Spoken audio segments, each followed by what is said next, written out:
Oke, nah sekarang kita yang kembali ke Bung Opan. Bung Opan, kalau kita melihat dari sejumlah laga yang sudah kemarin sempat berjalan, dijalani oleh Timnas Indonesia, apakah kira-kira masih ada kekurangan-kekurangan dari Timnas yang harus ditambal ketika melawan nanti Uzbekistan?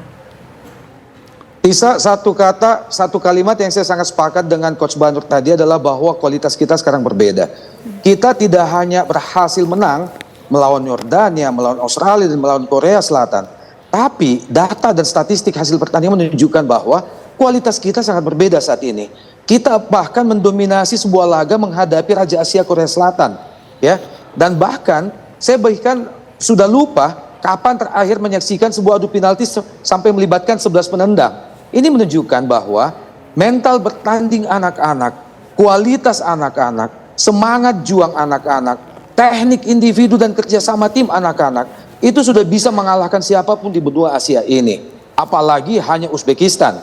Uzbekistan, sekali lagi, kata Coach Banur tadi, memiliki begitu banyak celah. Mereka sangat lambat dalam hal transisi. Kemudian, keseimbangan lini mereka juga tidak semenarik Korea Selatan. Dan jika melihat bagaimana statistik kita mendominasi tendangan ke gawang, sepak pojok, kemudian ball position sangat menghadapi tim sekelas Korea Selatan pun, maka sekali lagi saya hakul yakin bahwa kita bisa mengatasi Uzbekistan di semifinal. Soal kekuatan fisik timnas kita seperti apa, Bung? Karena kan kalau yang sebelumnya pertandingan kayaknya cukup lumayan lama ya, pertandingannya cukup panjang. Kalau betul. yang sekarang ini seperti apa kekuatan fisik kita? Ya, harus kita akui belum seluruhnya menyeluruh ya. Anak-anak yang sudah menjadi langganan timnas senior kemudian ikut berlaga di tim ini, terutama pemain-pemain diaspora, itu kekuatan fisik mereka bahkan mampu bermain lebih dari 120 menit ditambah adu penalti. Kecuali beberapa pemain yang memang harus digenjot lagi fisiknya, seperti Ferrari misalnya, harus ditambah. Hoki Caraka, Ramadan Sananta, kekuatan fisik mereka harus bisa ditambah. Nah, hal lain yang agak mengkhawatirkan kita malam besok adalah ketiadaan Rafael Struijk. Jujur harus kita akui bahwa keberadaan pemain yang satu ini adalah penyebab kita bisa menang lawan Korea Selatan di laga perempat final yang lalu.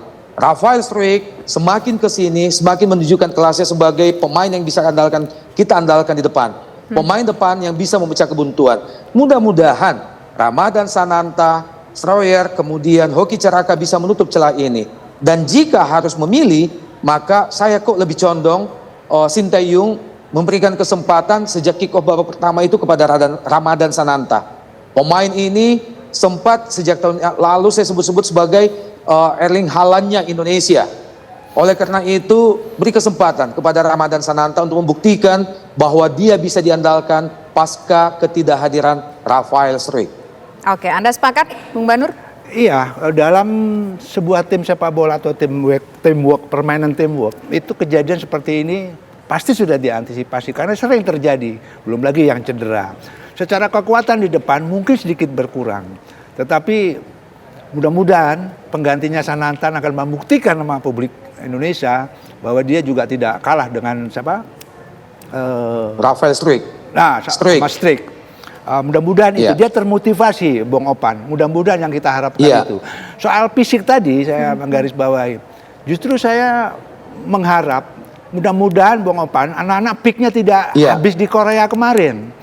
Betul. Mudah-mudahan Sinteyong bisa atau saya yakin bisa menjaga itu. Klimaks, takutnya klimaksnya lawan Korea kemarin. Kenapa bisa dikatakan klimaksnya lawan Korea kemarin? Apa indikatornya, Bung?